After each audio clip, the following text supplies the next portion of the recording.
જય માતાજી, જય શ્રી કૃષ્ણ મિત્રો। આજે આપણે જોવાના છીએ ભાદરવા માસમાં કરવાના ખાસ ઉપાયો અને આ ચમત્કારિક ઉપાયો કરવાથી કરોડપતિ બની શકો છો। મિત્રો, આપ જાણો છો એ મુજબ આપના શાસ્ત્રોમાં પણ દરેક માસનો ઉલ્લેખ કરવામાં આવેલો છે। તેમાં ચૈત્ર, ભાદરવો અને શ્રાવણ માસને ખાસ માસ તરીકે માનવામાં આવે છે। તો આજે આપણે જોવાના છીએ ભાદરવા માસનું મહત્ત્વ અને ભાદરવા માસમાં કયા કયા પ્રકારના ઉપાયો કરવા જોઈએ કે જેથી હંમેશા માટે ઘરમાં લક્ષ્મીજીનો વાસ રહે।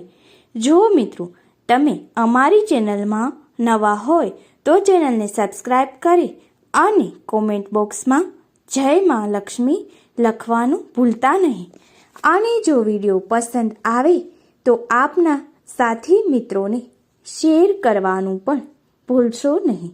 જય મા લક્ષ્મી, જય મહાદેવ, જય શ્રી કૃષ્ણ। મિત્રો, તો આજે આગળ આપણે જોવાના છીએ ભાદરવા માસના ચમત્કારિક ઉપાયો।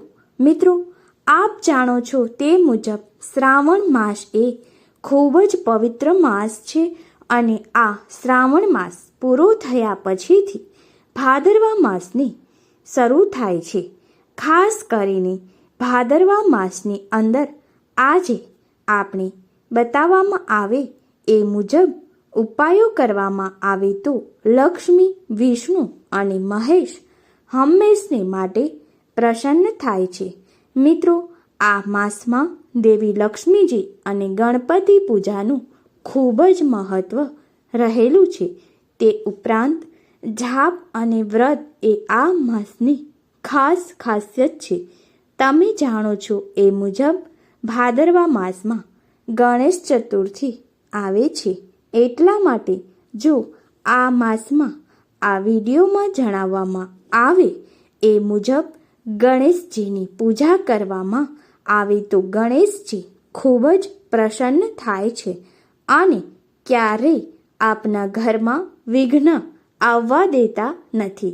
અને જો આપના ઘરમાં કોઈ જ પ્રકારના વિઘ્ન નહીં આવે તો આપના ધંધા નોકરીમાં ખૂબ જ બરકત જણાશે।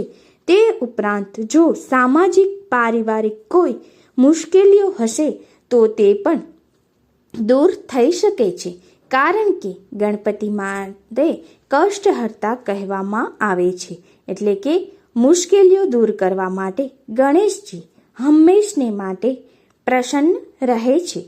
તો આજે આપણે જે વાત કરવાના છીએ તે સુખ શાંતિ ઉપરાંત ઘરની અંદર હંમેશને માટે લક્ષ્મીજીનો વાસ રહે, એટલે કે હંમેશને માટે પૈસા જળવાઈ રહે, ધનવાન બની શકો એ પ્રકારના ઉપાયો જોવાના છીએ। જો આ માસમાં લક્ષ્મીજી અને ગણપતિજીની વિશેષ પૂજા કરવામાં આવે તે ઉપરાંત સ્નાન અને દાનનું પણ ખૂબ મહત્ત્વ રહેલું છે। મિત્રો, ભાદરવા માસમાં અમુક અંશે ગરમીનું પ્રમાણ હોય છે અને થોડાક અંશે વરસાદી માહોલ પણ રહે છે, એટલા માટે જો આ માસની અંદર પશુ પક્ષીઓને દાણા નાખવામાં આવે તો તે ખૂબ જ શુભ માનવામાં આવે છે, આખા વર્ષનું પુણ્ય મળે છે। એવી જ રીતે જો મિત્રો કોઈ જરૂરિયાતમંદ માણસોને અનાજનું દાન કરવામાં આવે, એટલે કે ચોખા, ઘઉં, તુવેર જેવા અનાજનું દાન કરવામાં આવે તો તેને ખૂબ જ પવિત્ર માનવામાં આવે છે અને ભાદરવા માસમાં અનાજનું દાન કરવાથી પિતૃદોષમાંથી પણ મુક્તિ મળી શકે છે। તે ઉપરાંત જો આપણે ભાદરવા માસમાં થોડું પણ દાન કરીએ છીએ તો તેનું ફળ 100 ગણું મળે છે, એટલા માટે જ વધારે પડતા લોકો ભાદરવા માસમાં દાન અને સ્નાન કરવાનું પસંદ કરે છે। એવી જ રીતે મિત્રો, ભાદરવા માસમાં પિતૃદેવને પ્રસન્ન કરવા માટે અને પિતૃદોષમાંથી હંમેશને માટે મુક્ત થવા માટે આપણે પીપળે જળ અભિષેક કરવો જોઈએ। પરંતુ એ વાતનું ખાસ ધ્યાન રાખવું કે જ્યારે તમે ઝડપી જ્યારે પણ તમે જળ અર્પણ કરો છો ત્યારે 3 લોટાથી અને 4 લોટાથી જળ અભિષેક કરવો જોઈએ. આમ કરવાથી પિતૃને મોક્ષ પ્રાપ્તિ થાય છે અને હંમેશને માટે પિતૃદોષમાંથી મુક્ત થઈએ છીએ. તે ઉપરાંત ધ્રુવદેવ પ્રસન્ન થવાથી ઘરમાં ક્યારેય પણ આર્થિક તંગી આવતી નથી. તે ઉપરાંત મિત્રો, આ માસમાં લક્ષ્મીનો પ્રસન્ન કરવાનો પણ ખાસ મહિમા રહેલો છે.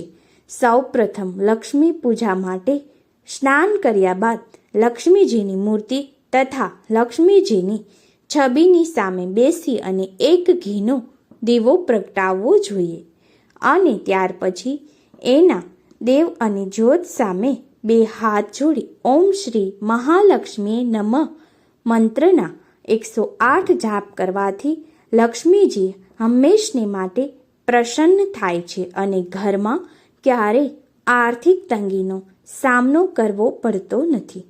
તે ઉપરાંત ભાદરવા માસમાં શુક્રવારના દિવસે કુબેર પૂજાનું પણ ખૂબ જ મહત્વ રહેલું છે. ભાદરવા માસના શુક્રવારના દિવસે કુબેર યંત્ર સ્થાપિત કરી અગરબત્તી પ્રગટાવી 2 હાથ જોડી અને કુબેર દેવને પ્રસન્ન કરવા માટે મંત્રોનો જાપ કરવાથી ઘરમાં હંમેશને માટે ધન સંપત્તિ જળવાયેલી રહે છે. મિત્રો, આ માસની અંદર તુલસી પૂજાનું પણ ખૂબ જ મહત્વ રહેલું છે, જેથી જો તમે તુલસી પૂજા કરશો તો બ્રહ્મા, વિષ્ણુ અને મહેશ હંમેશને માટે પ્રસન્ન રહેશે અને આપના ઘરે આવે તે માટે આશીર્વાદ વરસાવતા રહેશે. જો મિત્રો તમે આ માસમાં ગરીબોને દાન કરશો તો તમારા ઘરમાં ઘણું બધું થશે, પરંતુ ગરીબોને દાન કરતાં પહેલાં એ વસ્તુનું ધ્યાન રાખવું કે આ દાન કયા દિવસે અને કયા સમયે કરવું જોઈએ.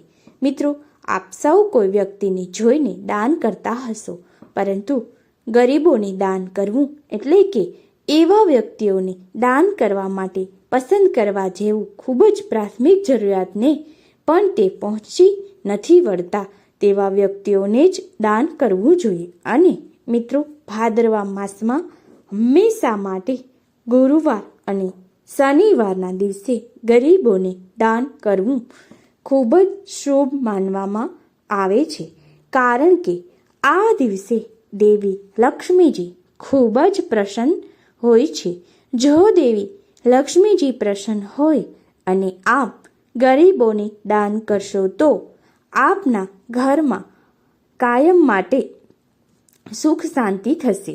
હવે ગરીબોને દાન કરતાં પહેલાં એ જાણી લેજો કે કઈ કઈ વસ્તુનું દાનમાં આપવી જોઈએ અને કઈ વસ્તુ દાનમાં ન આપવી જોઈએ. મિત્રો, જ્યારે પણ તમે ગરીબોને દાન કરો છો ત્યારે ગરીબોને કપડાં અને અનાજનું દાન કરવું એ સૌથી શ્રેષ્ઠ માનવામાં આવે છે. એટલા માટે ભાદરવા માસમાં તમારે ગરીબોને કપડાં અને અન્નનું દાન કરવું જોઈએ. મિત્રો, ભાદરવા માસની પૂનમનું પણ ખૂબ જ મહત્વ રહેલું છે, કારણ કે આ દિવસે જે કાંઈ વ્રત પૂજા કરવામાં આવે છે તેનું બમણું પુણ્ય મળે છે. એટલા માટે જ ભાદરવા માસની પૂનમને સર્વશ્રેષ્ઠ દિવસ ગણવામાં આવે છે. આ દિવસે વહેલી સવારે સ્નાન કર્યા બાદ ઘરના મુખ્ય દરવાજાની સંપૂર્ણ સફાઈ કર્યા બાદ ઉંબરા પૂજનનું ખૂબ જ મહત્વ રહેલું છે. હવે આ ઉંબરા પૂજન એક ખાસ વસ્તુથી કરવામાં આવી તો તેનાથી ધન વૃદ્ધિ થાય છે. તમારે મુખ્ય દરવાજાની આગળ એક સ્વસ્તિક બનાવવાનું છે અને એ સ્વસ્તિક કંકુથી બનાવવાનો નથી, પરંતુ આ સ્વસ્તિક તમારે હળદરનો ઉપયોગ કરી અને બનાવવાનો છે.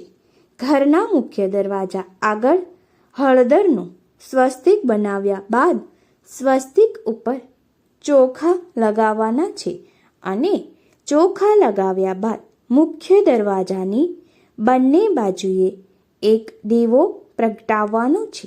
આમ કરવાથી દેવી લક્ષ્મીજી હંમેશના માટે પ્રસન્ન થશે અને આપના ઘરમાં કાયમ માટે વાસ કરશે. જો ભાદરવા માસની પૂનમના દિવસે આવું તમે કરી લેવામાં આવે તો કરોડપતિ બનતા તમને કોઈ નહીં રોકી શકે. એટલા માટે જ આપને જણાવીએ છીએ કે ભાદરવા માસમાં આ પ્રકારના ખાસ ઉપાયો જરૂર કરવા જોઈએ. જો મિત્રો તમને આ વિડીયો પસંદ આવેલ હોય અને આ પ્રકારના તમે વિડીયો જોવા માંગતા હોય તો અમારી ચેનલને સબસ્ક્રાઈબ કરવાનું ભૂલશો નહીં. જય મા લક્ષ્મી, જય મા કુળદેવી. મિત્રો, જય પિતૃદેવ. આભાર. હર હર મહાદેવ. લાઈક, શેર અને સબસ્ક્રાઈબ કરવાનું ભૂલશો નહીં.